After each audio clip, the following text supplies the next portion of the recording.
CIA가 경악했습니다. 2024년 11월 14일 새벽 3시 베이징 주재정보원으로부터 긴급 암호 전문이 도착했어요. 3일 내 중국 금융 시스템 마비 예상, 부동산 거품 폭발, 청년 실업 폭증. 이건 단순한 경제 위기가 아니었습니다. 세계 2위 경제 대국의 시스템 전체가 동시다발로 무너지고 있었어요. 더 심각한 문제가 있었습니다. 중국이 무너지면 동북아 전체가 흔들려요. 14억 인구의 거대 시장이 사라지면 누가 그 빈자리를 채울까요? 북한의 핵, 일본의 재무장, 러시아의 남하, 모든 위험 요소가 한꺼번에 터질 판이었습니다. 백악관 긴급 안보회의가 소집됐어요. 국무장관이 테이블을 쳤습니다. 대체 누가 이 난장판을 수습할 수 있단 말인가? 회의실이 침묵에 빠졌죠. 그때 한 분석관이 조용히 말했어요. 서울이 답일 수 있습니다. 순간 회의실이 웃음바다가 됐어요. 한 고위 관료가 비웃었습니다. 5천만 인구 작은 나라가 14억을 감당한다고? 정신 나갔나? 하지만 72시간 후 컴퓨터 시뮬레이션 결과가 나왔습니다. 중국 붕괴 후 동북아 안정시킬 수 있는 유일한 국가 대한민국. 회의실이 얼어붙었어요. 이유는 더 충격적이었습니다. 한국은 이미 이 지옥을 경험했고 살아남았기 때문입니다.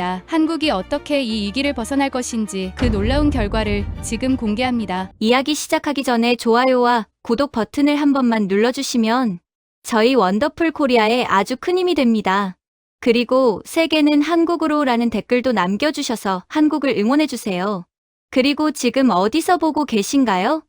세계 어디서든 우리 민족은 다 이어져 있습니다. 저는 데이비드 첸입니다. CIA 동아시아 분석센터 소장이에요. 32년간 중국을 연구했습니다. 중국계 미국인 3세죠. 베이징에서 태어나 8살 때 미국으로 왔어요. 중국어가 모국어입니다. 그래서 CIA가 저를 중국 전문가로 키웠죠.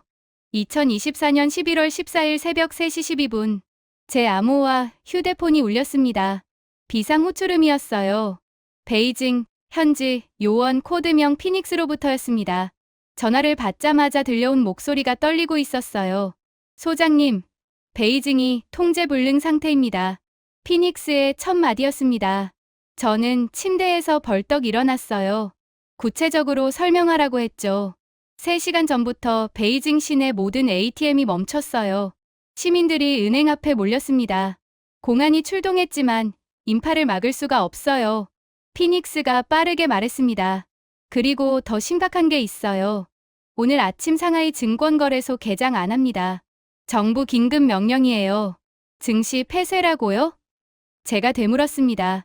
피닉스가 답했어요. 네. 폭락 막으려고 아예 문 닫아버렸어요. 제 주변 공산당 간부 절반이 가족 해외로 보냈습니다. 본인들도 짐 싸고 있어요. 공산당 간부들이 도망친다. 이건 시스템 붕괴의 신호였습니다. 저는 피닉스에게 지시했어요. 모든 정보 실시간 전송. 당장 랭글리 본부에 보고 올라간다.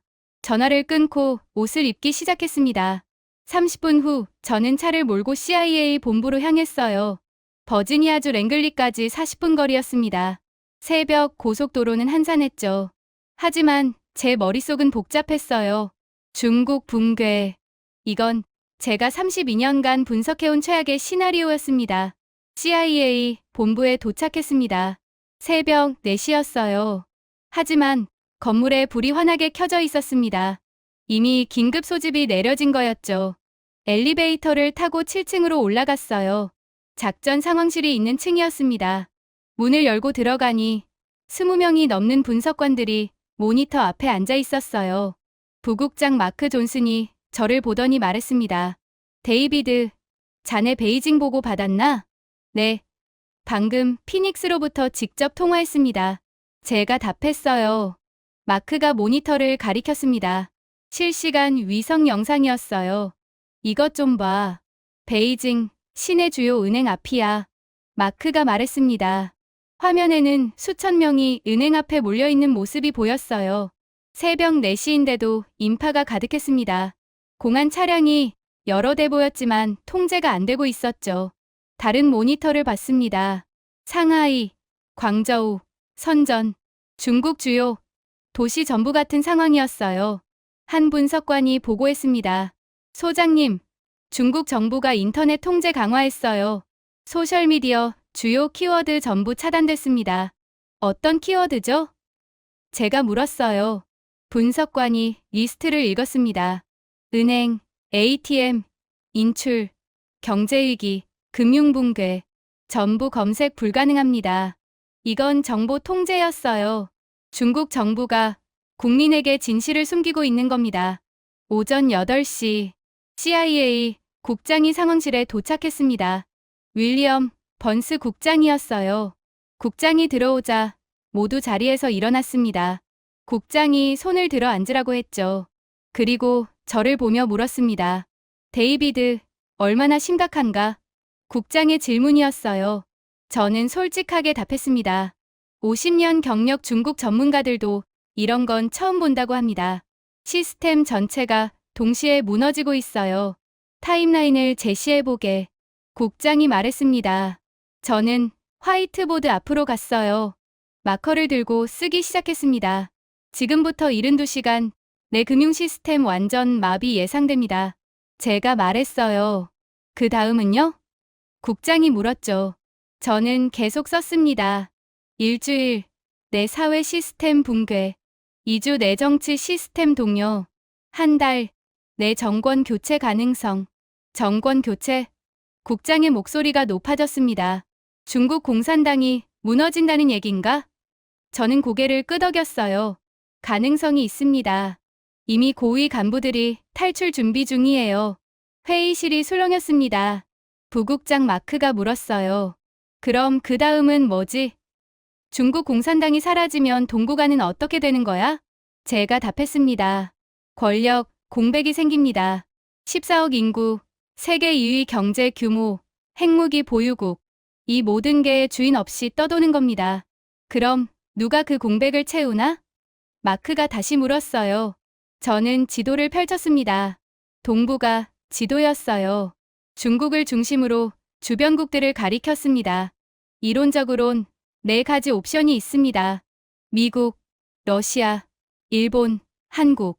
미국부터 검토했습니다. 국장이 저를 보며 물었어요. 우리가 직접 개입할 수 있나? 저는 고개를 저었습니다. 병력이 부족해요. 중동에 20만, 유럽에 10만 배치되어 있습니다. 동북아에 추가 투입할 여력이 없어요. 예산은? 국장이 물었죠. 더 심각합니다. 제가 답했어요. 의회가 해외 개입 예산 삭감 중이에요. 국민 여론도 전쟁 피로 상태입니다. 미국은 불가능했어요. 다음은 러시아였습니다. 한 분석관이 보고했어요. 러시아는 우크라이나 전쟁으로 군사력 70% 소진 상태입니다. 동쪽으로 병력 이동시킬 여력 없어요. 일본은요? 국장이 물었습니다. 다른 분석관이 답했죠. 일본은 헌법상 군사력 투사 제한되어 있습니다. 설령 가능해도 중국, 한국이 절대 받아들이지 않을 겁니다. 역사 문제 때문이에요. 회의실이 조용해졌습니다. 국장이 한숨을 쉬며 말했어요. 그럼 답이 없다는 얘긴가? 14억이 그냥 혼돈에 빠지는 걸 우리가 지켜만 보고 있어야 한다고? 저는 잠시 망설였습니다. 그리고 조심스럽게 말했어요. 한 가지 옵션이 더 있습니다. 모두가 저를 봤어요. 한국입니다. 제가 말했습니다. 순간 회의실이 웃음소리로 가득 찼습니다. 한 고위 관료가 비웃으며 말했어요. 한국? 인구 5천만 작은 나라 말인가? 14억 중국을 감당한다고? 자네 정신 나간 거 아닌가? 다른 관료도 거들었습니다. 한국 군사력이 뭔데? GDP가 중국의 10분의 1도 안 되는데. 데이비드, 농담도 정도껏 해야지. 저는 침착하게 답했습니다. 시뮬레이션을 돌려보시죠.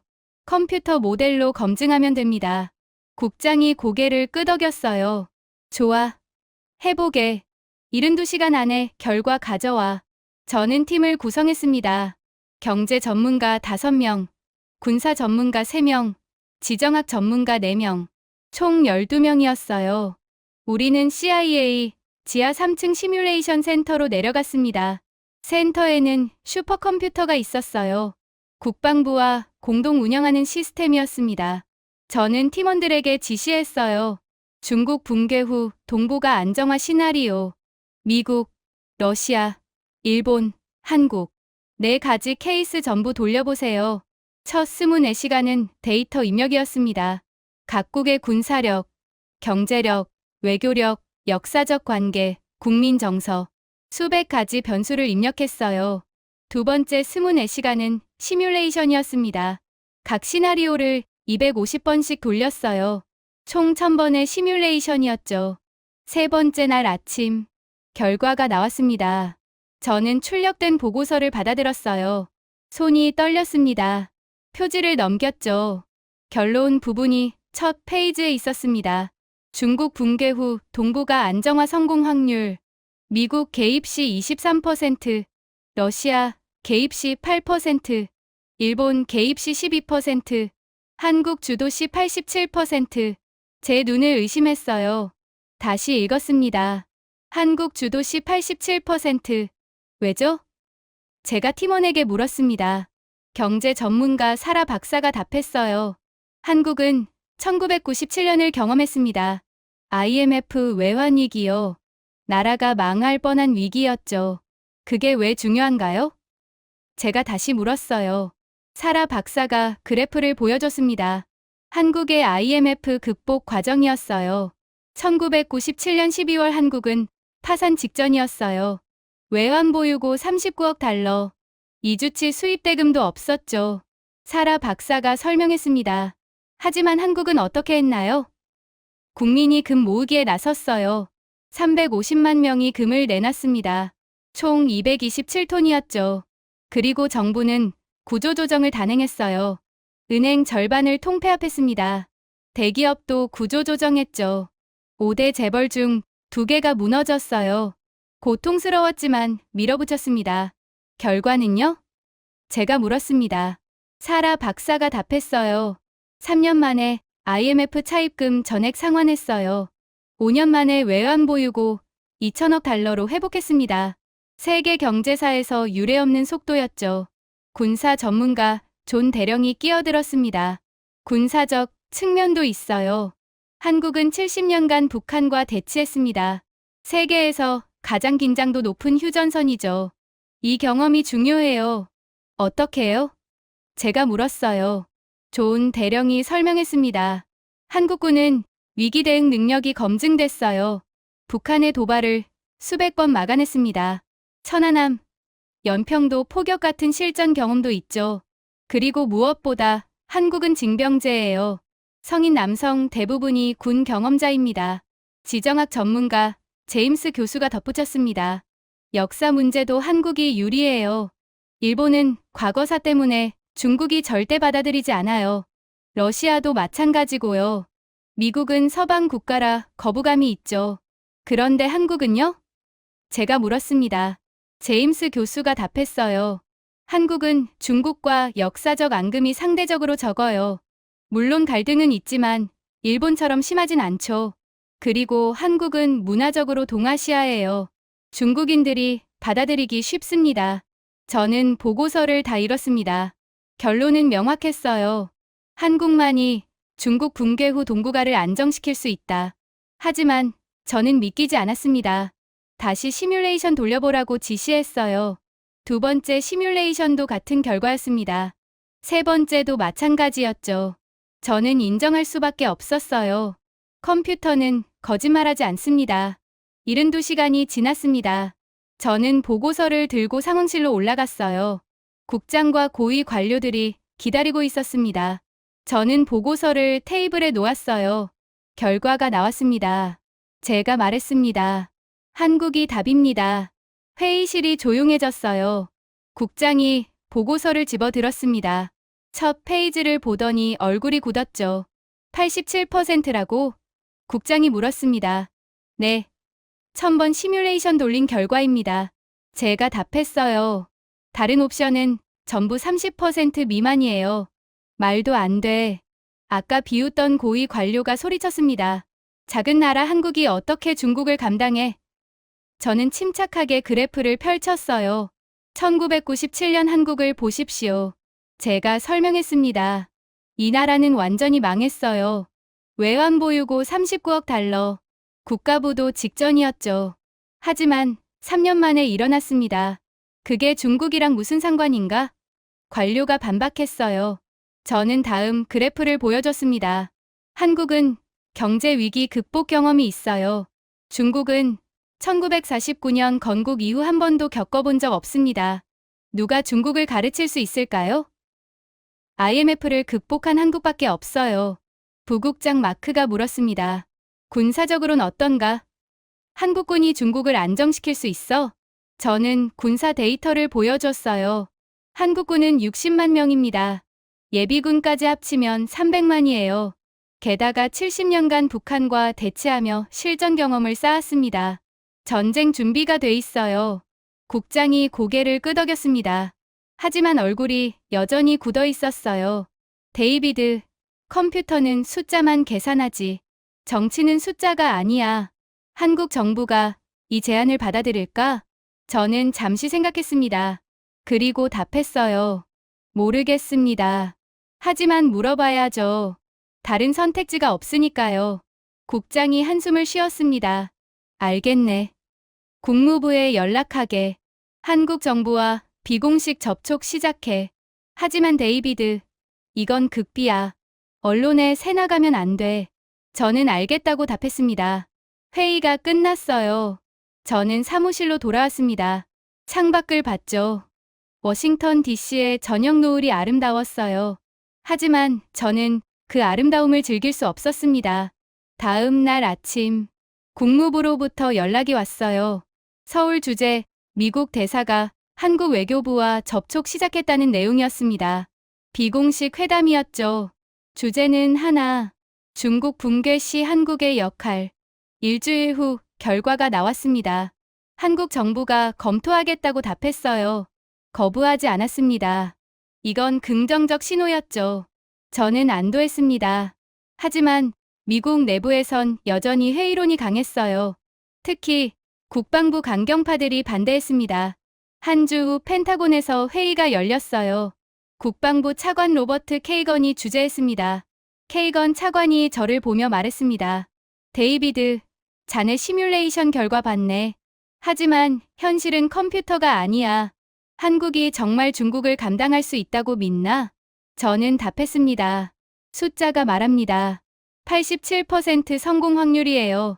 다른 옵션은 전부 실패 가능성이 더 높습니다. 케이건 차관이 코웃음 쳤어요. 한국군이 중국 인민해방군을 상대할 수 있어? 병력 규모가 10배 차이 나는데 저는 침착하게 답했습니다. 차관님, 우리는 중국군과 전쟁하자는 게 아닙니다. 중국 내부를 안정시키자는 겁니다. 경제 구조 조정, 사회 질서 회복, 이게 목표예요. 그럼 일본은? 케이건 차관이 다시 물었어요. 일본이 가만히 있을 것 같나?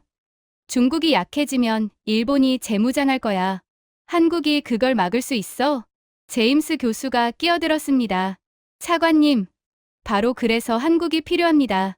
일본이 재무장하면 한국이 견제 역할을 할 수 있어요. 미국 혼자선 힘들지만 한국과 함께라면 가능합니다. 회의실이 조용해졌습니다. 케이건 차관이 생각에 잠겼어요. 그리고 물었습니다. 한국이 정말 이 역할을 원할까? 부담이 엄청난데 저는 답했어요. 그래서 지금 타진 중입니다. 한국 정부가 어떤 조건을 내놓을지 봐야죠. 2주 후 서울에서 극비 회의가 열렸습니다. 미국 국무부 차관, CIA 국장, 한국 외교부 장관, 국가안보실장이 참석했어요. 저도 배석했습니다. 회의 장소는 서울 용산 대통령실이었어요. 오후 3시에 시작됐습니다. 한국 측이 먼저 질문했죠. 외교부 장관이 물었습니다. 미국이 원하는 게 정확히 뭡니까? 국무부 차관이 답했어요. 중국이 무너지면 동북아 전체가 혼란에 빠집니다.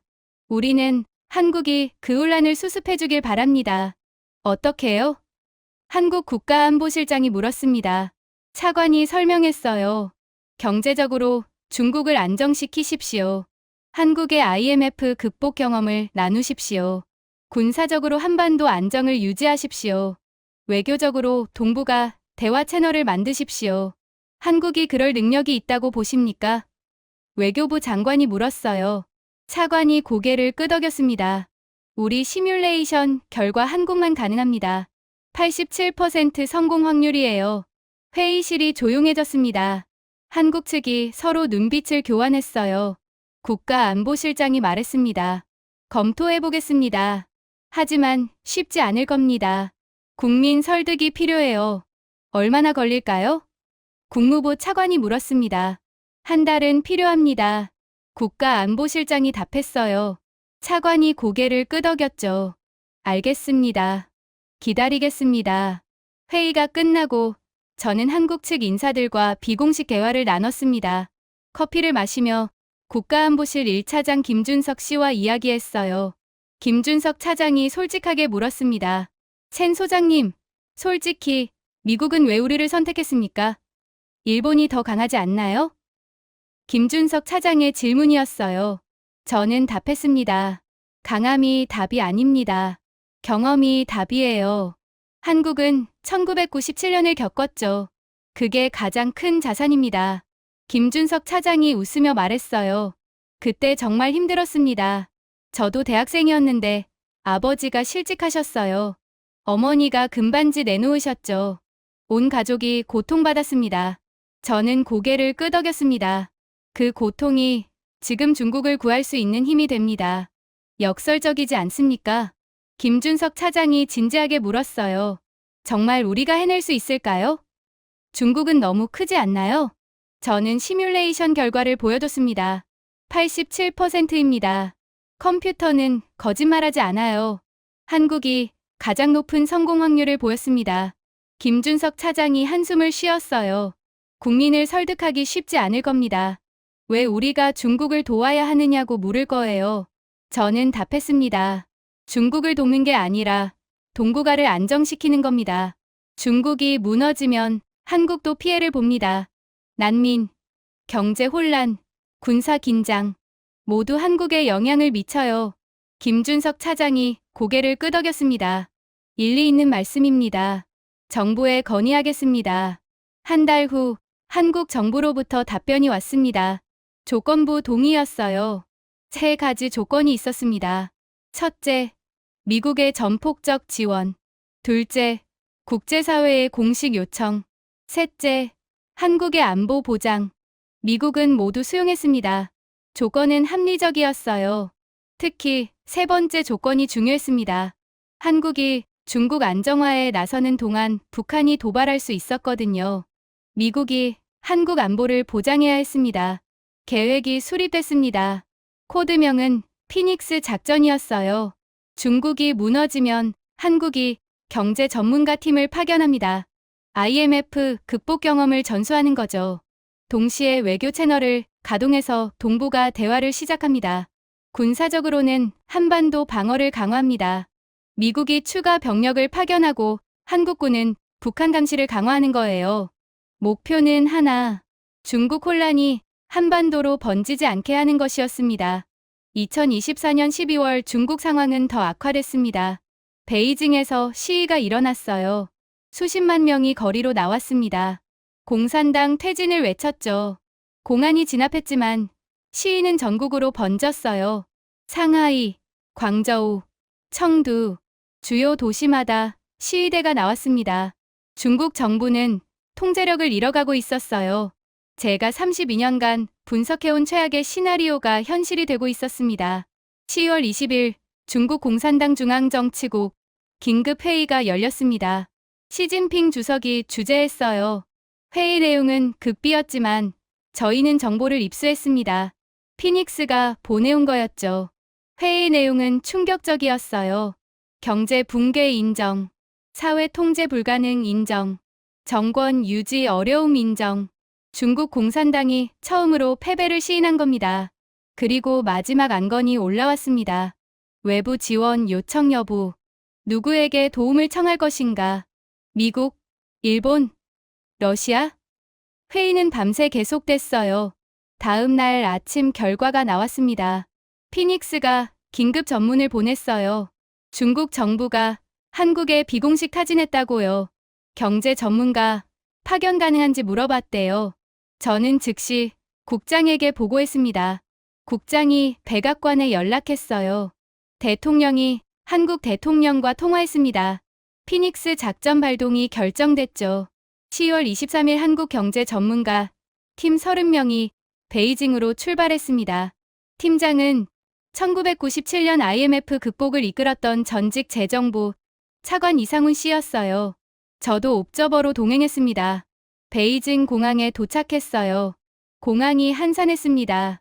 국제선 운항이 대부분 중단된 상태였죠. 중국 정부 관계자들이 우리를 맞았어요. 호텔로 이동했습니다. 호텔 창문으로 베이징 시내가 보였어요. 거리가 텅 비어 있었습니다. 상점들이 문을 닫았죠. 공안 차량만 순찰하고 있었어요. 긴장감이 느껴졌습니다. 다음 날 아침 회의가 시작됐습니다. 장소는 베이징 인민대회당이었어요. 중국 재정부 장관을 비롯해 고위 관료 10명이 참석했습니다. 한국팀 30명이 마주 앉았죠. 중국 재정부 장관이 먼저 말했습니다. 한국 전문가 여러분을 환영합니다. 우리는 지금 심각한 위기에 처해 있습니다. 여러분의 도움이 절실합니다. 이상훈 팀장이 답했어요. 우리는 1997년 같은 위기를 겪었습니다. 그때의 경험을 나누러 왔습니다. 함께 이겨냅시다. 첫 회의는 상황 파악이었습니다. 중국 측이 현재 상태를 설명했어요. 은행 부실 채권 규모, 기업 부채 현황, 실업률 추이, 외환 보유고 감소, 모든 지표가 최악이었습니다. 한 중국 관료가 자료를 펼쳤어요. 청년 실업률 21.3%, 이완공 아파트 9천만 채, 총 부채 13조 달러, 한국 연간 예산의 30배 규모였습니다. 이상훈 팀장의 얼굴이 굳었어요. 이건 우리가 겪었던 것보다 훨씬 심각합니다. 이상훈 팀장이 중얼거렸어요. 하지만 곧 정신을 차렸습니다. 하지만 원리는 같아요. 규모만 다를 뿐입니다. 이상훈 팀장이 물었습니다. 가장 시급한 문제가 뭡니까? 중국 재정부 장관이 답했어요. 국민 신뢰 회복입니다. 국민이 정부를 믿지 않아요. 은행에서 돈을 빼내고 있습니다. 이상훈 팀장이 고개를 끄덕였어요. 우리도 똑같았습니다. 1997년 12월 국민이 은행을 믿지 않았죠. 그래서 우리가 한 게 뭔지 아십니까? 뭘 하셨습니까? 중국 장관이 물었어요. 이상훈 팀장이 답했습니다. 국민에게 직접 호소했어요. 대통령이 나서서 금모으기 운동을 시작했습니다. 국민이 응답했죠. 350만 명이 금을 내놨어요. 중국 장관이 놀란 표정을 지었습니다. 국민이 자발적으로 금을 냈다고요? 이상훈 팀장이 답했어요. 네. 나라를 구하기 위해서였습니다. 정부가 투명하게 위기 상황을 설명했거든요. 국민이 이해했습니다. 한 중국 관료가 반박했습니다. 한국은 민주주의 국가잖아요. 우리와 체제가 다릅니다. 같은 방법이 통할까요? 이상훈 팀장이 침착하게 답했어요. 체제는 다를 수 있어요. 하지만 국민 심리는 같습니다. 정부가 투명하게 소통하면 국민은 응답해요. 이건 어느 나라나 마찬가지입니다. 회의는 이틀 동안 계속됐습니다. 한국팀은 구체적 방법론을 전수했어요. 첫째 날은 은행 구조조정이었습니다. 한국 금융 전문가가 1998년 사례를 설명했죠. 우리는 30개 은행을 14개로 통폐합했습니다. 전문가가 말했어요. 부실은행은 과감하게 퇴출시켰어요.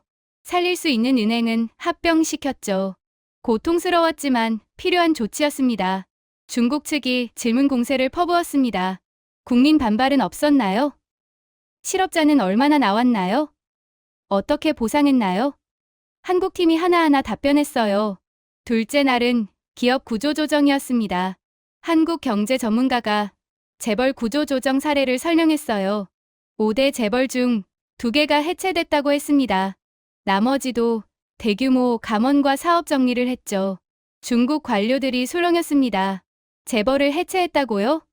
믿기 어렵다는 표정들이었어요. 한국 전문가가 답했습니다. 선택의 여지가 없었어요.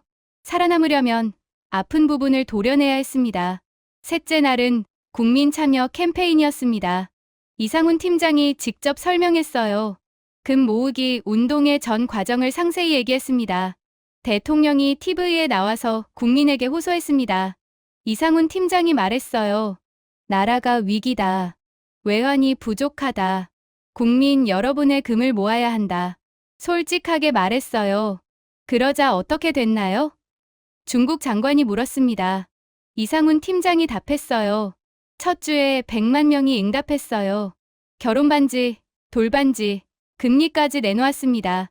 언론이 보도하면서 운동이 확산됐죠. 최종적으로 350만 명이 참여했습니다. 중국 측이 감동한 표정을 지었습니다. 한 관료가 말했어요. 우리도 가능할까요? 14억 인구인데요. 이상훈 팀장이 답했습니다. 가능합니다. 중요한 건 숫자가 아니라 진정성이에요. 정부가 진심으로 국민에게 다가가면 됩니다. 사흘째 되던 날 저녁, 중국 정부가 결정했습니다. 한국 모델을 따르기로요. 다음 날 아침 중국 국영 TV에서 특별 방송이 나갔어요. 시진핑 주석이 직접 출연했습니다. 주석이 말했습니다. 국민 여러분, 우리는 지금 심각한 경제 위기에 처해 있습니다. 숨기지 않겠습니다. 솔직히 말하겠습니다. 은행이 흔들리고 기업이 무너지고 있어요. 이건 역사적인 순간이었습니다. 중국 공산당이 처음으로 실패를 인정한 거예요. 주석이 계속 말했습니다. 하지만 우리는 포기하지 않을 겁니다. 우리에겐 14억 국민이 있습니다. 주석이 금 모으기 운동을 제안했어요. 여러분의 금을 나라에 빌려주십시오. 위기를 넘기면 반드시 돌려드리겠습니다. 이건 명령이 아니라 부탁입니다. 방송이 끝났습니다. 저는 호텔방에서 중국 뉴스를 지켜보고 있었어요. 이제 중국 국민이 어떻게 반응하느냐가 관건이었습니다. 다음 날 아침 놀라운 소식이 들려왔습니다. 베이징 시내 금은방에 사람들이 줄을 섰대요. 금을 내놓으러 온 거였습니다. 첫날 베이징에서만 50만 명이 금을 냈어요. 이틀째 되자 상하이, 광저우에서도 움직임이 시작됐습니다. 일주일 후엔 전국으로 확산됐어요. 중국 국민이 움직이기 시작한 겁니다. 저는 이상훈 팀장에게 물었습니다. 정말 효과가 있을까요? 이상훈 팀장이 답했어요. 이미 효과가 나타나고 있어요. 보세요. 사람들이 은행에 돈 찾으러 오지 않습니다. 오히려 예금하기 시작했어요. 시장도 반응했습니다. 환율이 안정되기 시작했어요. 주가도 반등했습니다. 무엇보다 중요한 건 국민 심리였죠. 정부를 다시 믿기 시작한 겁니다.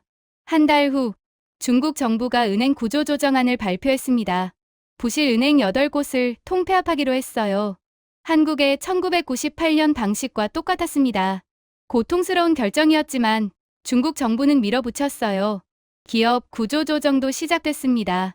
부채 과다, 기업들에 대한 정리가 진행됐어요. 일부는 파산하고 일부는 합병됐습니다. 실업자가 쏟아져 나왔죠. 하지만 정부가 재취업 프로그램을 만들어 지원했습니다. 2025년 1월 중순, 중국 경제에 변화가 보이기 시작했습니다. 은행 예금이 증가했어요. 소비가 회복되기 시작했습니다. 주가가 30% 반등했죠. 가장 큰 변화는 사회 분위기였어요. 시위가 멈췄습니다. 저는 베이징 거리를 걸어봤습니다. 한 달 전과 완전히 달랐어요. 상점들이 문을 열었습니다. 사람들이 거리로 나왔죠. 표정이 밝아졌어요. 희망이 보이기 시작한 겁니다. 한 중국 시민과 우연히 대화를 나눴습니다. 제가 외국인인 걸 알고 말을 걸어왔어요. 어느 나라에서 왔냐고 물었습니다. 저는 미국이라고 답했죠. 시민이 말했습니다. 한국 전문가들이 우리를 도와주고 있어요. 그거 아세요? 저는 고개를 끄덕였습니다. 알고 있다고 했죠. 시민이 계속 말했어요. 처음엔 믿지 않았어요. 작은 나라 한국이 우릴 뭘 도와주겠어. 그런데 정말 효과가 있더라고요. 은행도 안정됐고 물가도 진정됐어요. 한국에 감사해요. 저는 그 말을 듣고 가슴이 뭉클했습니다. 72시간 전만 해도 아무도 믿지 않았어요. 한국이 중국을 구할 수 있다는 걸요. 하지만 지금 중국 국민이 한국에 감사하고 있었습니다. 2025년 1월 말, 중국 정부가 공식 기자회견을 열었습니다. 재정부 장관이 단상에 올랐어요. 200명이 넘는 기자들이 모였습니다. 장관이 말했습니다. 우리는 심각한 위기를 겪었습니다. 하지만 극복하고 있습니다. 대한민국의 도움이 컸어요. 한국 전문가들이 1997년 경험을 나눠줬습니다. 우리는 그 방법을 따랐고 효과를 보고 있어요. 한 기자가 질문했습니다. 왜 미국이나 일본이 아니라 한국을 택했습니까? 장관이 답했어요. 한국은 우리와 같은 위기를 겪었고 극복했습니다. 경험이 가장 중요했어요. 그리고 한국은 문화적으로 우리와 가까웠습니다. 다른 기자가 물었어요. 앞으로 한국과의 관계는 어떻게 되나요? 장관이 답했습니다. 한국은 우리의 은인입니다. 특별한 관계를 맺을 겁니다. 경제 협력을 강화하고 문화 교류도 확대할 거예요. 이건 역사적인 발언이었습니다. 중국이 다른 나라를 은인이라고 표현한 건 처음이었어요. 특히 작은 나라 한국에게요. 국제사회가 놀랐습니다. 뉴욕타임스가 일면 톱으로 실었어요. 한국, 중국을 구하다. 동북아의 새 중심 등장. 월스트리트 저널도 특집을 실었죠. 작은 거인 한국, 큰 용 중국을 일으키다. 워싱턴도 들썩였습니다. 저는 CIA 본부로 복귀했어요. 국장실로 불려갔습니다. 번스 국장이 악수를 청했어요. 데이비드, 자네가 옳았네. 한국이 해냈어. 국장이 말했습니다. 저는 겸손하게 답했어요. 컴퓨터가 예측한 겁니다. 저는 그걸 믿었을 뿐이에요. 국장이 웃으며 말했습니다. 그래도 자네가 밀어붙이지 않았으면 불가능했어. 72시간 만에 세상을 바꿨네. 이제 한국은 동북아에서 우리의 가장 중요한 파트너야. 국장이 창밖을 바라보며 말했어요. 솔직히 처음엔 나도 믿지 않았어. 5천만 작은 나라가 14억을 감당한다니 말이 안 된다고 생각했지. 하지만 결과가 증명했어. 저는 고개를 끄덕였습니다.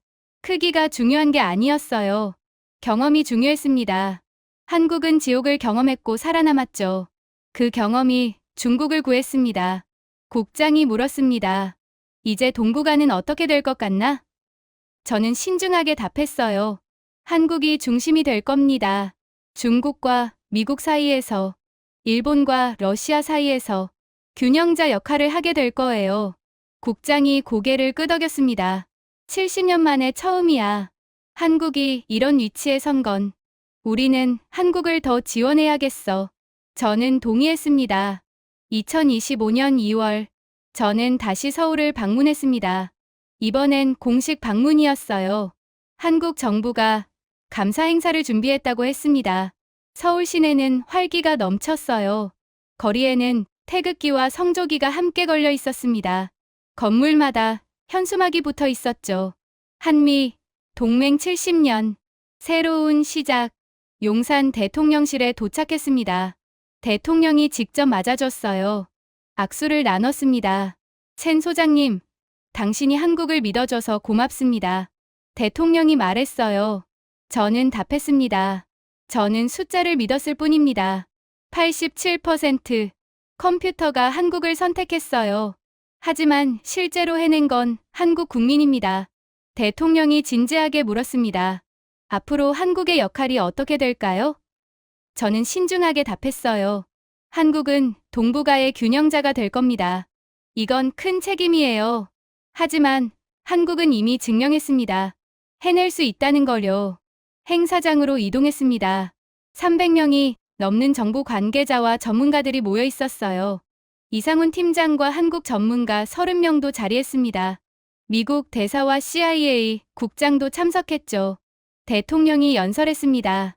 70년 전 우리는 폐허에서 시작했습니다. 50년 전 우리는 가난했어요. 27년 전 우리는 IMF 위기로 무너질 뻔했죠. 하지만 우리는 매번 일어섰습니다. 그리고 이제 우리는 다른 나라를 도울 수 있게 됐어요. 중국을 도왔습니다. 앞으로 또 누군가를 도울지 모르죠. 이게 대한민국의 새로운 역할입니다. 박수가 터져 나왔습니다. 저도 박수를 쳤어요. 대통령의 말이 맞았습니다. 한국은 이제 도움을 받는 나라가 아니라 도움을 주는 나라가 됐어요. 행사가 끝나고 저는 남산에 올라갔습니다. 서울 시내가 한눈에 보였어요. 저녁이 되자 불빛이 하나둘 켜지기 시작했습니다. 아름다운 야경이었죠. 저는 생각했습니다. 72시간. 그 짧은 시간이 세상을 바꿨어요. 중국이 무너지고 한국이 부상했습니다. 미국이 놀랐고 세계가 경악했죠.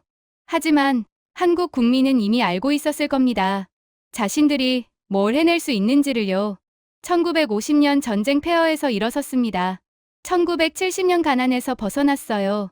1997년 외환위기를 극복했습니다. 2025년 중국을 구했죠. 다음은 뭘까요? 한국은 또 어떤 기적을 보여줄까요?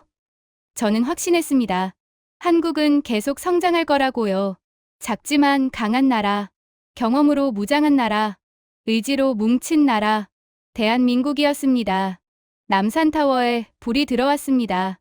서울의 밤이 시작됐어요. 저는 그 풍경을 보며 32년 분석 경력을 되돌아봤습니다. 숫자는 거짓말하지 않았어요. 87%. 한국이 증명했습니다. 그리고 이제 세계가 알게 됐습니다. 크기가 중요한 게 아니라는 걸요. 경험과 의지가 중요하다는 걸요. 한국이 그걸 보여줬습니다. 오늘 이야기가 감동이었다면 좋아요 버튼으로 응원해 주십시오. 댓글로 여러분의 생각도 들려주시고요. 구독과 알림 설정까지 해주시면 더 많은 자랑스러운 대한민국의 이야기를 전해드리겠습니다. 다음 영상에서는 더 감동적이고 더 가슴 벅찬 이야기로 찾아오겠습니다. 여러분 감사합니다.